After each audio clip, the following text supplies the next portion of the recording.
Hello everyone. आज इस video में हम लोग बात करेंगे सोशल फिनोमेना की, सामाजिक घटनाओं की, और सामाजिक घटना की प्रकृति कैसी होती है, इसकी क्या विशेषता है, और ऑब्जेक्टिविटी ऑफ सोशल फिनोमेना। ये बहुत ही महत्वपूर्ण है, आपको समझने की ज़रूरत।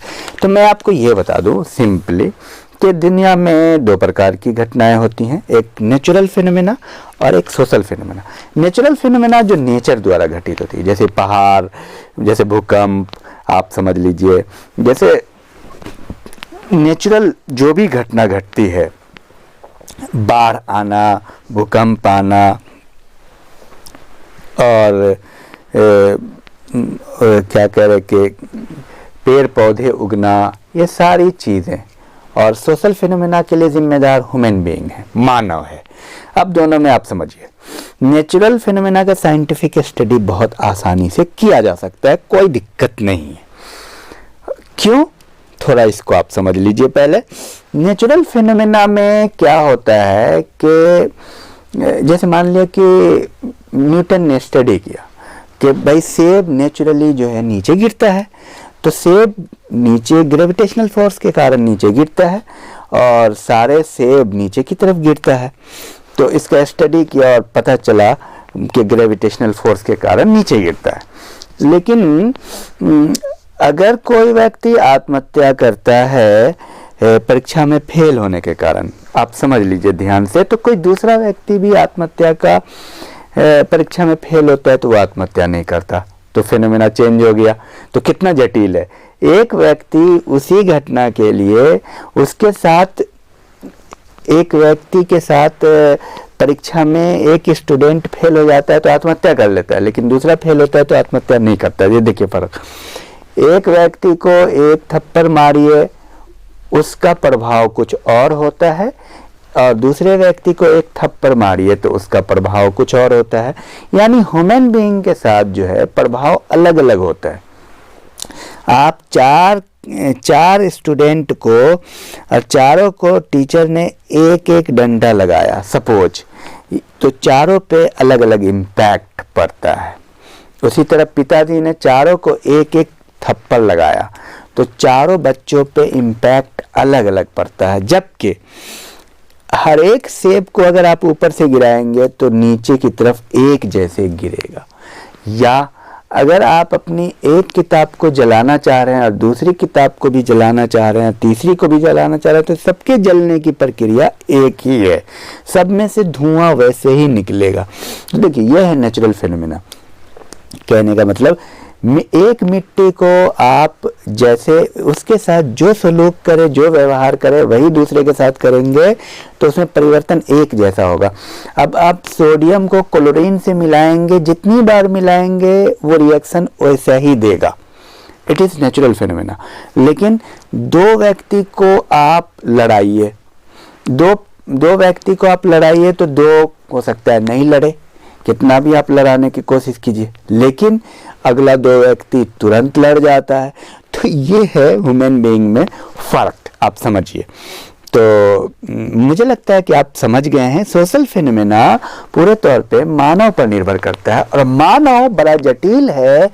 आप ये समझिए कि दुनिया में हजारों पति पत्नी हैं, लाखों हैं, और सारे पति पत्नी के बिल्कुल अलग अलग रिलेशनशिप है, कोई दो दूसरे से नहीं मिलता। कितना जटिल संबंध होता है।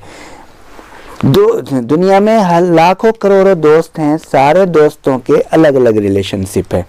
जबकि दुनिया में जितने भी कागज हैं सबके कैरेक्टर एक ही हैं, जितने भी पत्थर हैं क्लासिफाई कर दीजिए, उनके कैरेक्टर एक ही है।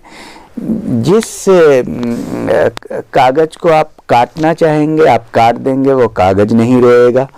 जिस कलम को तोड़ना चाहे तोड़ दे, हर कलम उसी लेवल पे टूटेगा। हर कलम को आप चाकू से काटें तो उसको उतना ही दर्द होगा, लेकिन इंसानों में क्या है, अलग अलग दर्द होगा। इंसान का रिलेशनशिप, इंसान का इंटरेक्शन, इंसान में कॉम्प्लेक्सिटी बहुत ज़्यादा है ह्यूमन बिहेवियर में। इसीलिए सामाजिक घटनाओं की प्रकृति प्राकृतिक घटनाओं की प्रकृति से बिल्कुल अलग होती है। तो सामाजिक घटनाओं का मतलब आप समझ गए होंगे। सामाजिक घटनाओं पर नियंत्रण नहीं है तो हम यहाँ ये देखेंगे कि सामाजिक घटनाओं की प्रकृति या विशेषता क्या है, कैरेक्टरिस्टिक्स ऑफ सोशल फिनोमेना। तो सबसे पहला पॉइंट सार्वभौमिकता का अभाव, लैक ऑफ यूनिवर्सलिटी।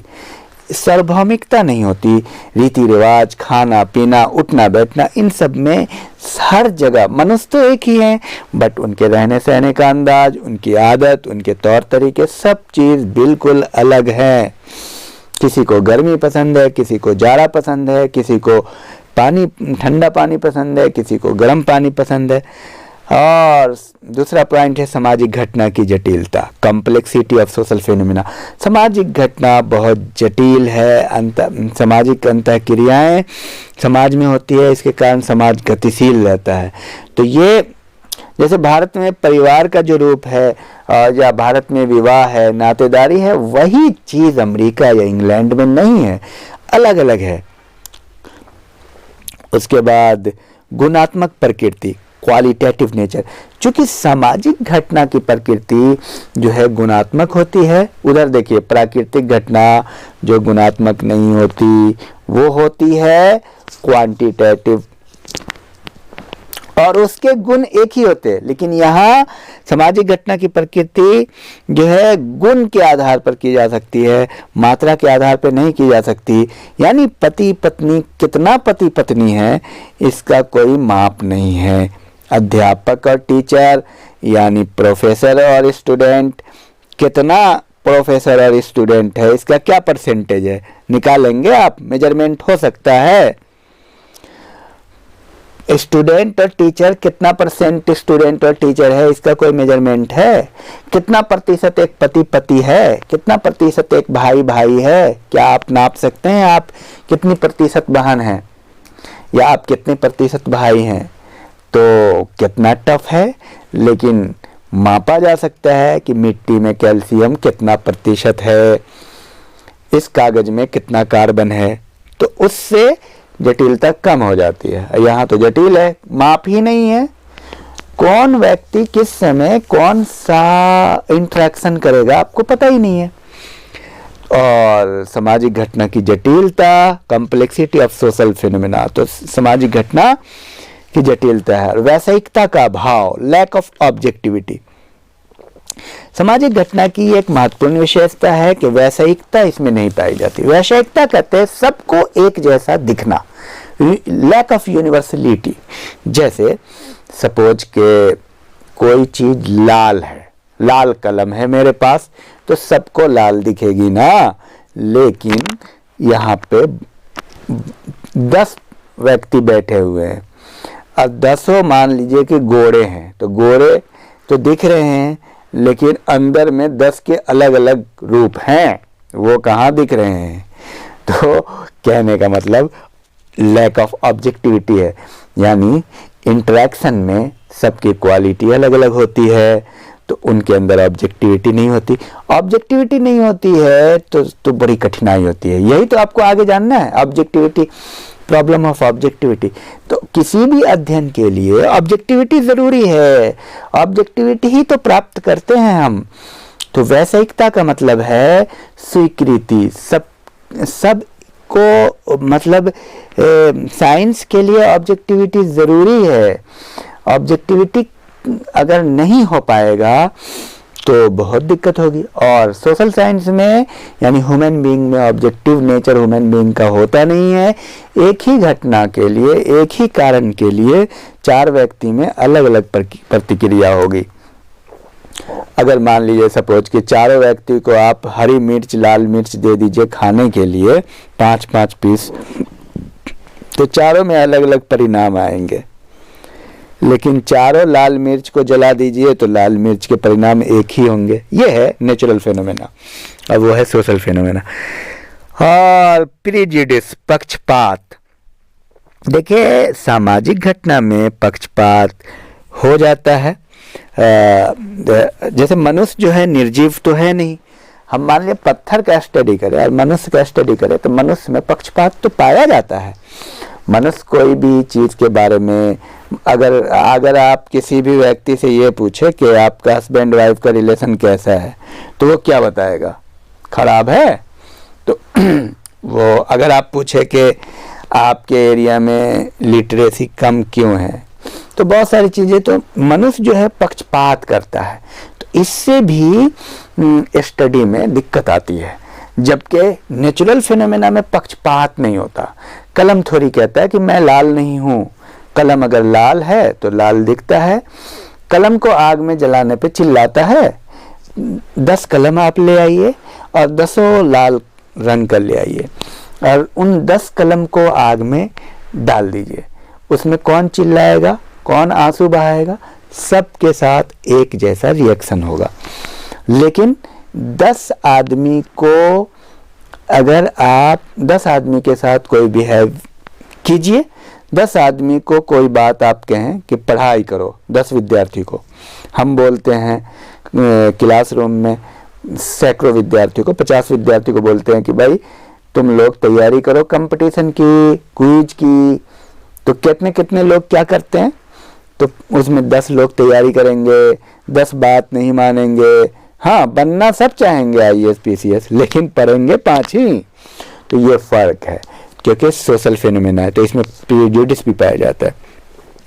गतिशील प्रकृति, डायनेमिक नेचर होता है। देखिए, सोशल फिनोमेना का या ह्यूमन का एक डायनेमिक नेचर होता है, लेकिन उसमें क्या है कि नेचुरल फिनोमेना स्टैटिक है, उसका जो कॉम्बिनेशन है वही रहेगा, लेकिन आदमी बदलता है, परिवर्तनशील है। और लैक ऑफ प्रिडिक्शन, भविष्यवाणी का अभाव, तो उसमें क्या है, प्राकृतिक घटनाओं का भविष्यवाणी करना आसान है, जबकि आप किसी भी सामाजिक घटना के लिए भविष्यवाणी नहीं कर सकते। आप ये भविष्यवाणी कर सकते हैं कि इतने दिनों के बाद वो आत्महत्या कर लेगा, जब वो फेल होगा तो कैसे आप जान ही नहीं सकते कि कोई व्यक्ति फेल होने पे आत्महत्या भी करेगा। आत्महत्या करने वाला व्यक्ति आमतौर पे बहुत अच्छे से रहता है, सब चीज ठीक ठाक चल रहा है, और अचानक सुना कि अरे उसने आत्महत्या कर लिया, क्योंकि पता ही नहीं चला किसी को कि उसका हिडन रिलेशनशिप क्या था, किसके साथ और किस प्रेशर में था। तो आत्महत्या करने वाला व्यक्ति के बारे में इतनी आसानी से, अब जैसे मैं, चूंकि आत्महत्या पे मैं बात कर रहा हूँ समझाने के लिए आपको, आप हमें ये बताइए कि एक व्यक्ति के बारे में ये निष्कर्ष कैसे निकाल सकते? एक व्यक्ति ने आत्महत्या कर लिया, क्लास में फेल हो गया वो, और तो हम ये कहेंगे कि अगला व्यक्ति हमारे क्लास से अगले साल फेल होगा तो आत्महत्या कर लेगा, ऐसा कोई भविष्यवाणी कर सकता है? क्योंकि हो सकता है अगला व्यक्ति इतना हिम्मत वाला हो कि वो 20 बार भी पूरी जीवन फेल होता रहे, लेकिन आत्महत्या नहीं करेगा, वो खतरनाक है। तो जरूरी नहीं कि आत्महत्या आप करेंगे। आत्महत्या तो सोशल जो फिनोमेना है उसकी आप भविष्यवाणी नहीं कर सकते।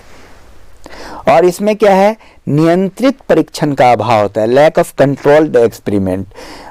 जैसे नेचुरल फिनोमेना में कंट्रोल होता है एक्सपेरिमेंट पे, इसमें एक्सपेरिमेंट पे कंट्रोल नहीं हो। जैसे उसमें आप देखिए, उसमें आप रिएक्शन करते हैं कैल्शियम कार्बोनेट का, इसमें वो निर्जीव चीज़ों का अध्ययन है, तो वो तो आपके कंट्रोल में रहता है ना। उसको आग में डाल दीजिए, आग में रिएक्शन होगा। लेकिन क्या इंसानों पे आपका नियंत्रण चलेगा? आप परिवार का अध्ययन करने जाएंगे, विवाह का, नातेदारी का, तो वो तो इंसान है, तो उसमें आपको दिक्कत होगी। तो कठिनाई क्या क्या आती है? ये सारी कठिनाई है। वैश्विकता का अभाव होगा, माप नहीं कर सकते हैं। इंसानों का माप कर सकते हैं, इंसान का माप नहीं कर सकते। वो कितना प्रतिशत पिता है आपके, ये नहीं नाप सकते।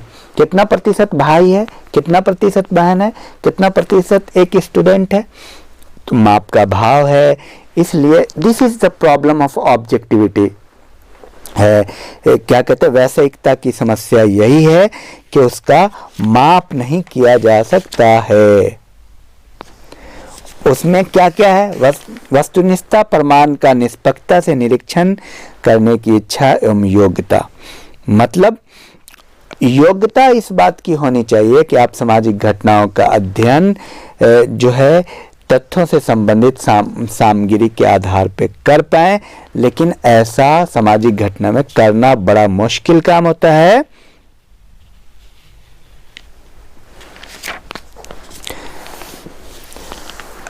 सामाजिक घटना में क्या है, वस्तुनिष्ठता जो है सामाजिक शोध में प्रयुक्त सामग्री संग्रहण का साधन नहीं है, स्वयं में एक साध्य है। वस्तुनिष्ठता कोई भौतिक वस्तु न होकर इसका स्वरूप अमूर्त होता है। ऑब्जेक्टिव मैंने आपको ये बताया कि हमें एक वैज्ञानिक होने के नाते अध्ययन को ऑब्जेक्टिव होना चाहिए। ऑब्जेक्टिव का अर्थ है साइंटिफिक, यानी यूनिवर्सली एक्सेप्टेड। बट होता क्या है, आप जो जिस मास का स्टडी करने जाते हैं उसमें वेरिएशन बहुत होता है, लेकिन नेचुरल फिनोमेना में वेरिएशन कम होता है। तो वस्तुनिष्ठता प्राप्त करने में कठिनाई क्यों होती है, उसको हम जान लेते हैं। वजह उसकी होती है कि रिसर्चर का बायसनेस, शोधकर्ता का बायसनेस होता है, पक्षपाती होना। शोधकर्ता भी इंसान है और वो कई बार भावनाओं में बह जाता है और शोध सही से नहीं हो पाता। और साथ साथ में various sources of bias source भी मिल जाता है। आप जिसका स्टडी करने जा रहे हैं वो आपको गलत सूचना दे दिया, आपको सही सूचना नहीं दे पा रहा है, तो इसलिए ऑब्जेक्टिविटी नहीं प्राप्त होगी। ऑब्जेक्टिविटी का मतलब रियल स्टडी नहीं प्राप्त होगा, रियल आपको नॉलेज नहीं मिल पाएगा। जब सारी चीज़ें गलत दी जा रही है आपको, तो स्टडी आपका कैसा होगा। जिस व्यक्ति से आप पूछने जा रहे हैं कि आप परीक्षा में क्यों फेल हुए या किसी भी विषय के बारे में, वो आपको सही जानकारी नहीं दे रहा है। और दोषपूर्ण प्रश्नावली, फॉल्टी क्वेश्चन, प्रश्न भी आप जो प्रश्न कर रहे हैं वो प्रश्न, उस प्रश्न का उत्तर भी सही नहीं दे रहा सामने वाला जिससे आप प्रश्न कर रहे हैं, तो इससे भी आपको दिक्कत आती है। जो सैंपल आपने लिया, बायस सैंपल भी होता है आपका। जो सैंपल यानी जिन जिन लोगों को आपने स्टडी करने के लिए कलेक्ट किया, जिस ग्रुप को, वो आपको सही से आंसर नहीं दे पा रहा है। तो इससे होगा क्या कि तथ्यों का संकलन दोषपूर्ण होगा, तो बायस्ड कलेक्शन ऑफ डेटा होगा, तथ्यों की दोषपूर्ण विवेचना भी होगी, एनालिसिस ऑफ डेटा जो है ना वो भी बायस्ड होंगे, और जनरलाइजेशन यानी सामान्यीकरण, तो नियम जो आपका बनेगा, जो आप निष्कर्ष निकालेंगे, वो भी बायस्ड होगा। और चूंकि भावनाएं होती हैं लोगों की, इमोशन जुड़ जाता है। अगर मान लिया आप जानना चाहें कि किसी पति पत्नी, एक खास सोसाइटी में पति पत्नी के बीच संबंध अच्छे नहीं है, तो कोई बताएगा कि अच्छे नहीं है, तो जब आप स्टडी करने जाएंगे तो सारी चीजें गड़बड़ हो जाएगी। तो ये ऑब्जेक्टिविटी आप प्राप्त नहीं कर पाएंगे। नैतिक पक्षपात, मोरल प्रिजुडिस, सांस्कृतिक पर्यावरण भी होता है, कल्चरल इन्वायरमेंट का भी रोल होता है, कल्चर वहाँ का कैसा है, और सामान्य जनरल अंडरस्टैंडिंग भी लोगों की होगी, लोग जो है ना अपनी बात को किस तरह से रखते हैं। शोधकर्ता के निजी स्वार्थ, पर्सनल इंटरेस्ट भी है शोधकर्ता का, उसके अकॉर्डिंग वो स्टडी को गलत दिशा में भी ले जाता है। शीघ्र निर्णय, इमीडिएट डिसीजन के चक्कर में भी बहुत बार गलती हो जाती है। सामाजिक घटना की प्रकृति जटिल है, nature of social phenomena is very complex. तो ये सारी चीजें हैं जिसके कारण मतलब वस्तुनिष्ठता हम प्राप्त नहीं कर पाते हैं। तो कुल मिलाकर के मैं आपको ये बता दूं, वस्तुनिष्ठता एक वैज्ञानिक पद्धति है जिसमें हम किसी भी घटना के बारे में एक यूनिवर्सल एक्सेप्टेंस जानने की कोशिश करते हैं। नेचुरल फिनोमेना में ये आसान होता है। जैसे किसी भी व्यक्ति से अगर आप पूछें, सपोज के ये किताब जिस पे लिखी हुई है सोशल चेंज, तो वो कहेगा सोशल चेंज लिखा हुआ, सबका एक मत होगा। तो एक मत होगा तो this is truth and universally accepted.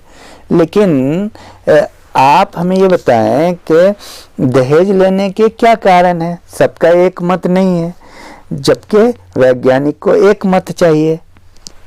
दहेज लेने के क्या कारण है? तो कोई कहेगा लोभी है, कोई कहेगा ये समाज की आवश्यकता है, कोई कुछ कहेगा, कोई कुछ कहेगा। तो ये एक मत, universal truth, universally accepted behaviour, universally accepted scientific और लॉजिक कंक्लूजन निकालना ऑब्जेक्टिविटी का मुख्य उद्देश्य है।